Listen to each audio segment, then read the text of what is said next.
నమస్తే, welcome to our channel. నేను మిషాల్ని. ఏపీలో డ్రగ్స్ దందా జరుగుతున్నా సరే ఇటు ప్రభుత్వం కావచ్చు, చంద్రబాబు నాయుడు గారు కావచ్చు పట్టించుకోవట్లేదని ఈరోజు మాజీ ముఖ్యమంత్రి జగన్మోహన్ రెడ్డి గారు ప్రెస్ మీట్ పెట్టి ప్రెస్ మీట్లో ఇన్ని కీలకమైన అంశాలు అయితే మాట్లాడారు. నిజంగా ఏ హయాంలో జరిగింది ఈ డ్రగ్స్ అనేది తెలుసుకోబోతుంది. స్టూడియోలో ఉన్నారు సీనియర్ జర్నలిస్ట్ సత్యమూర్తి గారు ఉన్నారు. వారిని అడిగే విషయాలను తెలుసుకునే ప్రయత్నం చేద్దాం. నమస్కారం సార్. నమస్కారం అండి. సార్, గత వైసీపీ హయాంలో జరిగిన డ్రగ్స్ గురించి ఇప్పుడు జగన్మోహన్ రెడ్డి గారు ప్రెస్ మీట్ పెట్టి కూటమి ప్రభుత్వంలో డ్రగ్స్ దంతా జరుగుతున్నా సరే పట్టించుకోవట్లేదు, చర్యలు తీసుకోవట్లేదని గట్టిగా విమర్శిస్తున్నాడు జగన్మోహన్ రెడ్డి గారు. సార్, దీని మీద మీ స్పందన ఏంటి సార్? ఏముంది, ఇప్పుడు జగన్మోహన్ రెడ్డి చెప్పే విషయాలన్నీ సీరియస్గా తీసుకుంటే మన బుర్ర ఖరాబ్ అవుతుంది. అతను ఏంటి అంటే అతనికి పూర్తిగా క్రెడిబిలిటీ లేదు. క్రెడిబిలిటీ మొత్తం పోయింది. ఒక ఛాన్సు అని చెప్పి అధికారాన్ని కైవసం చేసుకున్న జగన్మోహన్ రెడ్డి పాలనలో ఘోరంగా వైఫల్యం చెందాడు. పాలనలో వైఫల్యం చెందటం అనేది రెండు రకాలుగా ఉంటుంది. ఒకటి తెలియకుండా జరగటం, రెండు తెలిసి కూడా ఏమీ చర్యలు తీసుకోకపోవటం. జగన్మోహన్ రెడ్డి మూడో కేటగిరీ. ఏంటి అంటే పాలనలో వైఫల్యం. ఎందుకు వైఫల్యం అంటే వ్యవస్థలను ఉపయోగించుకొని డబ్బులు కొట్టేయటానికి కావాలనే వ్యవస్థల్ని నిర్వీర్యం చేశాడు. అందుకని జగన్మోహన్ రెడ్డి తరహా పాలన భారతదేశానికి స్వాతంత్రం వచ్చిన తర్వాత ఏ ముఖ్యమంత్రి చేయలేదు. అటువంటి పాలన అందించిన ఈ జగన్మోహన్ రెడ్డి ఎప్పుడైతే అధికారం కోల్పోయాడో, అధికారం కోల్పోయిన నెక్స్ట్ డే ఏం మాట్లాడాడో మీరు ఒక్కసారి గుర్తు తెచ్చుకోండి. ఒక్కసారి మీరు వెనక్కి వెళ్ళి చూడండి. ఏం మాట్లాడాడు అంటే మళ్ళీ మీకు ఒకసారి గుర్తు చేస్తా. నేను అమ్మఒడి ఇచ్చాను, ఈ మహిళలందరూ ఏమైపోయారు, నేను రైతులకి డబ్బులు వేసాను, ఈ రైతులందరూ ఎక్కడికి పోయారు, నేను నా ఫీజు రియంబర్స్మెంట్ వేసాను, నా దగ్గర డబ్బులు తీసుకున్న ఈ ప్రజలందరూ నన్ను మోసం చేశారు, నా డబ్బులు తీసుకున్నారు, నన్ను మోసం చేశారు, నా డబ్బులు తీసుకున్నారు, నన్ను మోసం చేశారు అని చెప్పి వల్ల ఏడ్చాడు. నీ డబ్బులు కాదు కదా, గవర్నమెంట్ డబ్బులు కదా, స్కీమ్స్.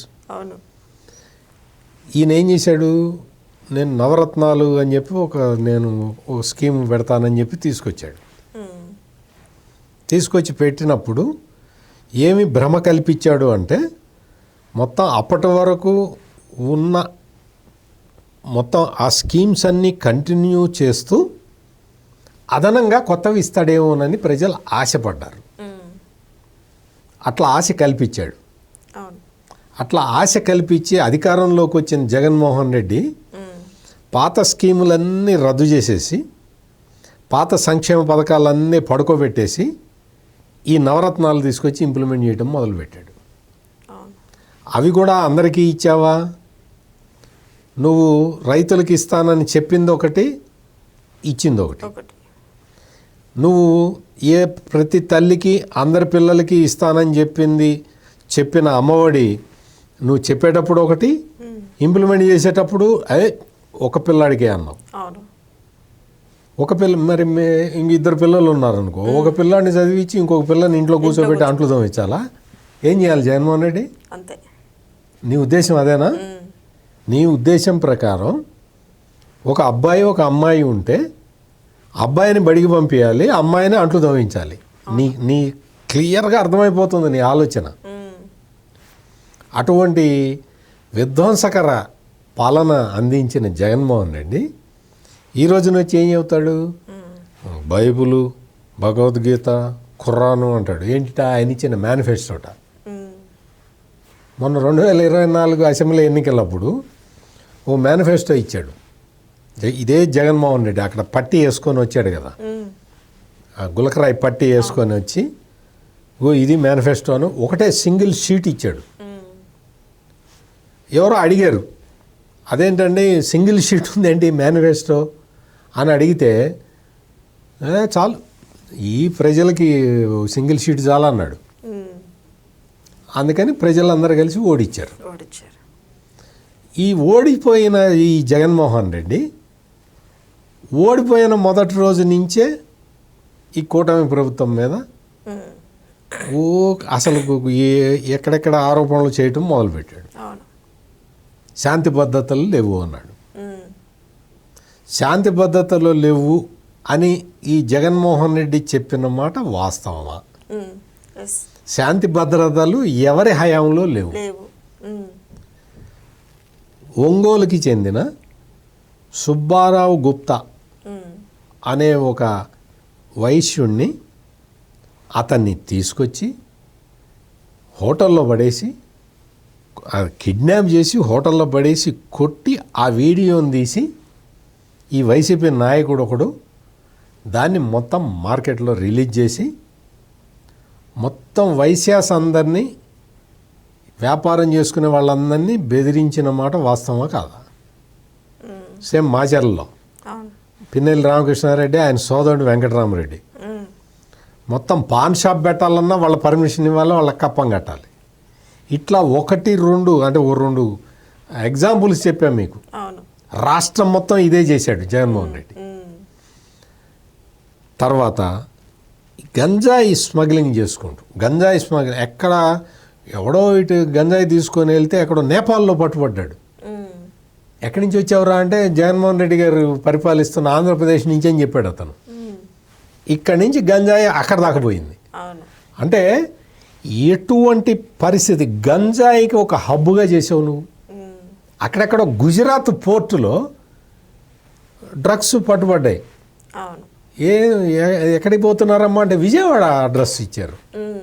విజయవాడలో విశాఖపట్నంలో కంటైనరు 1 కాదు 2 కాదు రకరకాల ఇది చేసి డ్రగ్ స్మగ్లింగ్ అనే ఒక దాన్ని అధికారికంగా చేసిన వ్యక్తి నీకు ఈ రోజున ఈగిల్ టీమ్స్ తిరుగుతూ ఉన్నాయి, డేగ కళ్ళు వేసుకొని తిరుగుతూ ఉన్నాయి.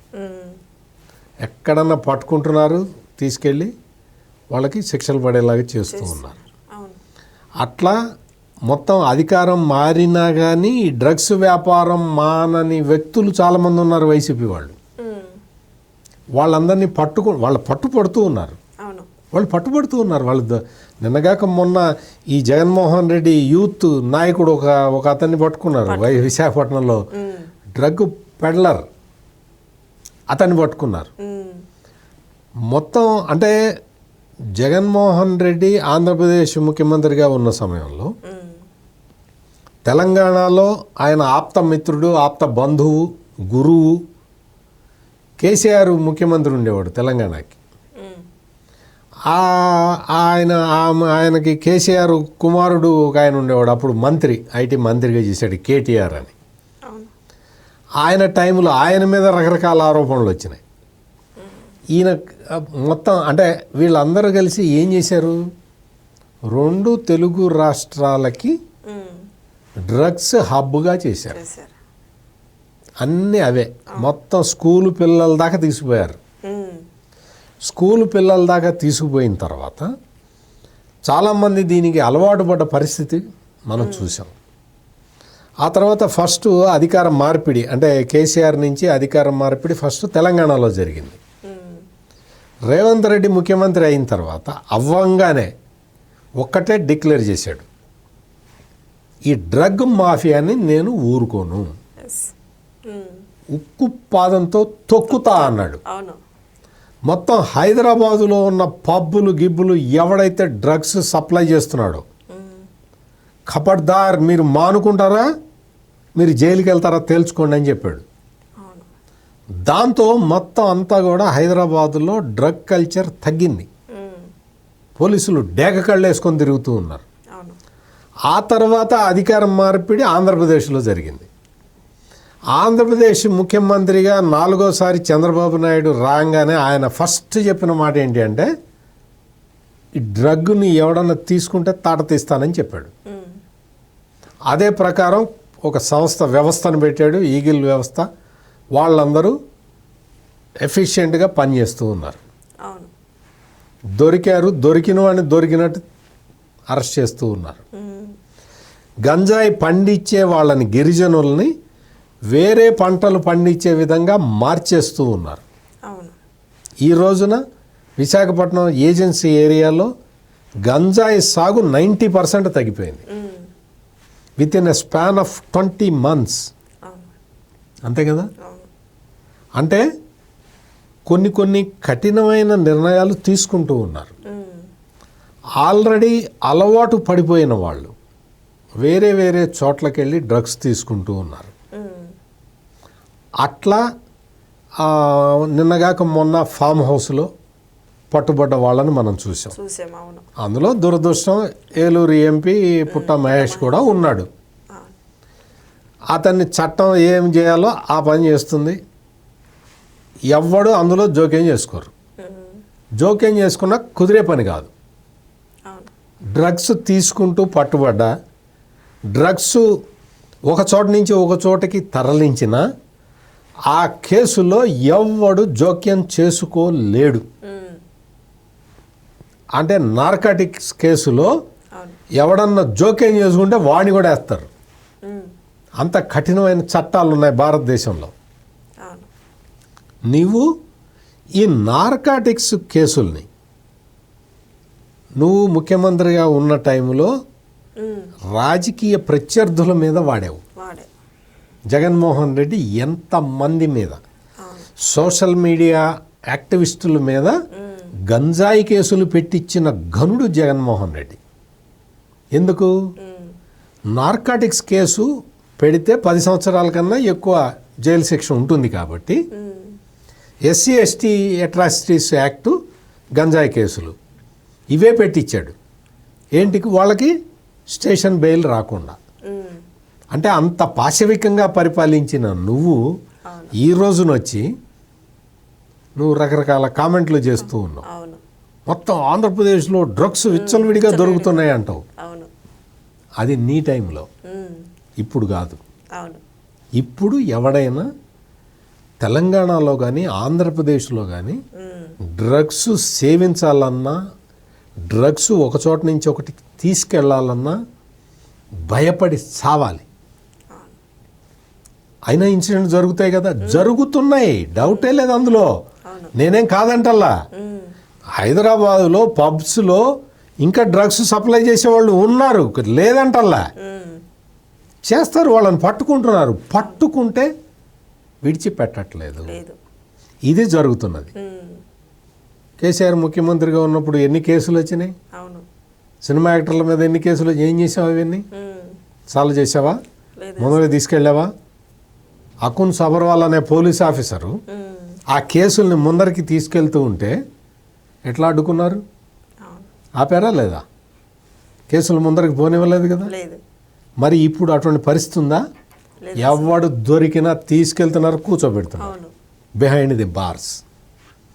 ఇది తెలంగాణ ప్రభుత్వం అదే చేస్తున్నది. రేవంత్ రెడ్డి ముఖ్యమంత్రిగా ఉన్న తెలంగాణ ప్రభుత్వం, చంద్రబాబు నాయుడు ముఖ్యమంత్రిగా ఉన్న ఆంధ్రప్రదేశ్ ప్రభుత్వం అదే చేస్తున్నది. ఇన్సిడెంట్స్ జరుగుతాయంటే జరుగుతాయి కాబట్టి పోలీసులు లీగల్ టీములు తిరుగుతున్నాయి, ఎవడన్నా కానీ. అందుకని జగన్మోహన్ రెడ్డి టైంలో ఇదంతా కూడా, అంటే ఈ డ్రగ్స్ కేసులన్నీ ఆర్గనైజ్డ్ క్రైము, రాష్ట్ర ప్రభుత్వ పర్యవేక్షణలోనే జరిగినాయి. ఈ రోజున ప్రభుత్వ పర్యవేక్షణలో జరగట్లా, ఎవడన్నా చేస్తే వాడి బెండు తీస్తూ ఉన్నారు. ఇది తేడా. అంటే లా అండ్ ఆర్డర్ ప్రాబ్లము నేను చాలా విషయాలు విత్ ఎగ్జాంపుల్స్ చెప్పాను. నార్కాటిక్స్ విషయాలు చాలా ఎగ్జాంపుల్స్తో చెప్పాను. ఇంకా ఈ సోషల్ మీడియాకి సంబంధించి జగన్మోహన్ రెడ్డి టైంలో ఎవడు బూతులు మాట్లాడితే వాడిని తీసుకొచ్చి టాప్ పొజిషన్లో పెట్టాడు. బూతులు ఈసారి చంద్రబాబు నాయుడు వచ్చిన తర్వాత ఎవడు బూతులు మాట్లాడినా వాడిని తీసుకెళ్ళి జైలు వేస్తున్నారు. ఎవడు బూతులు మాట్లాడినా వాళ్ళ పార్టీ వాళ్ళు మాట్లాడితేనే చంద్రబాబు ఒప్పుకోవట్లేదు. నో నథింగ్ డూయింగ్, గో అంటున్నాడు. అంటే పరిపాలించాల్సిన విధానాన్ని ఈ జగన్మోహన్ రెడ్డి చంద్రబాబు దగ్గర నుంచి చూసి నేర్చుకోవాలి. అట్లా కాకుండా అంటే సంస్కారం లేని మాటలు మాట్లాడుతూ రాజకీయం చేద్దామనుకుంటుంటే ఈ జగన్మోహన్ రెడ్డిని రాజకీయవాది అనరు, మరేమంటారు? అరాచకవాది అంటారు. ఎందుకు అంటే నువ్వు లాజికల్గా మాట్లాడాలి. నువ్వు ఒక నాయకుడు అనుకుంటున్నావు కాబట్టి లాజిక్గా మాట్లాడాలి. లాజికల్గా మాట్లాడటం చేత కాకపోతే నోరు మూసుకొని కూర్చోవాలి. జగన్మోహన్ రెడ్డి సమాజం మీద విషం చిమ్ముతూ ఉన్నాడు. మామూలు కాదు. ఇప్పటికీ ఓడిపోయి అసలు జగన్మోహన్ రెడ్డి నువ్వు 151 స్థానాల నుంచి 11 స్థానాలకి ఎందుకు పడిపోయావో ఒక్కసారన్నా ఆలోచించావా? నువ్వు దగ్గరుండి బూతులు మాట్లాడించిన వాడు ఒక్కడైనా గెలిచాడా? నువ్వు ఎంతమందితో బూతులు మాట్లాడించావు? దగ్గర శబాష్ తిట్టు తిట్టు తిట్టు అన్నావా లేదా? నువ్వు తిట్టు అని ప్రేరేపించి తిట్టిన వాడు ఒక్కడన్నా గెలిచాడా? ఒక్కసారి ఆలోచించుకో. నువ్వు ఒక్కసారి నేను రికార్డు మొత్తం నీతో కలిపి ఇప్పుడు 11 మంది గెలిచారు కదా, నీతో పాటు బూతులు తిట్టిన వాడు ఎవడన్నా గెలిచాడా? నువ్వు ఒక్కడే. బూతులు తిట్టినా గెలిచిన వాడివి నువ్వు ఒక్కడవే. అందరూ ఓడిపోయారు, మొత్తం ఓడిపోయారు. నీకు అసలు పుట్టగతులు లేకుండా పోయినావు. అయినా నీలో పరివర్తన రావట్లేదు. నువ్వు చంద్రబాబు నాయుడిని విమర్శిస్తున్నావు. చంద్రబాబు నాయుడిని ఏమని విమర్శిస్తున్నావు? లా అండ్ ఆర్డర్ లేదు అంటున్నావు. నిజంగానే లా అండ్ ఆర్డర్ లేదు ఉంటే ఈ పాటికి నిన్ను అరెస్ట్ చేసి ఉండేవాడు. అంటే ఎందుకు చెప్తున్నానంటే లా అండ్ ఆర్డర్ ప్రాబ్లం అనేది దాన్ని ఎట్లా ట్యాకిల్ చేయాలో అట్లా ట్యాకిల్ చేయాలి. ప్రజలకి స్వేచ్ఛా స్వాతంత్రాలు ఉండాలి. జగన్మోహన్ రెడ్డి టైంలో స్వేచ్ఛ లేదు, స్వాతంత్రం లేదు. ప్రజలు నిర్బంధంలో బతికారు. అందుకనే జగన్మోహన్ రెడ్డి మీద సైలెంట్ రెవల్యూషన్ వచ్చింది. అందుకని ఇప్పుడేంటి అంటే ఎవడైనా సరే వాడికి చట్టబద్ధంగా లాంగ్ రోప్ ఇస్తున్నది కూటమి ప్రభుత్వం. మీరు ఎవరినన్నా చూడండి, మర్డర్ కేసు, జంట మర్డర్ కేసులో ఉన్నవాడి దగ్గర నుంచి అక్రమ సారా తయారు చేసి అక్రమ మద్యం తయారు చేసి అమ్మినోడు వరకు ప్రతి ఒక్కడు కూడా సుప్రీంకోర్టు దాకా యాంటిసిపేటరీ బెయిల్ కోసం వెళ్తున్న వాళ్ళనే చూసాం. పోలీసులు అడ్డుకోవట్లేదు. ఒక ఎంపీని లాకప్లో పడేసి కొట్టిన వాళ్ళు కూడా సుప్రీంకోర్టు దాకా పోండి, మీరు లాలో మీకు వెసులుబాటు ఉన్నంత వరకు మీరు వెళ్ళండి అని పోలీసులు ఎలో చేస్తున్నారు. ఎవ్వరి స్వేచ్ఛని అడ్డుకోవటం లేదు. సుప్రీంకోర్టు దాకా వెళ్తే సుప్రీంకోర్టు చెబుతుంది చిచి వీళ్ళకి మేము యాంటిసిపేటరీ ఇవ్వము అంటే అప్పుడు అరెస్ట్ చేస్తున్నారు. అంటే న్యాయ ప్రకారం, చట్ట ప్రకారం, ధర్మ ప్రకారం రాజ్యం నడుస్తూ ఉన్నది. జగన్మోహన్ రెడ్డికి ఇది అలుసుగా కనపడుతూ ఉన్నది. జగన్మోహన్ రెడ్డి ఏమనుకుంటున్నాడంటే నేను ఎత్తేసాను కదా చంద్రబాబు నాయుడిని, చంద్రబాబు నాయుడు ఇంకా నన్ను ఎందుకు ఎత్తేయడు?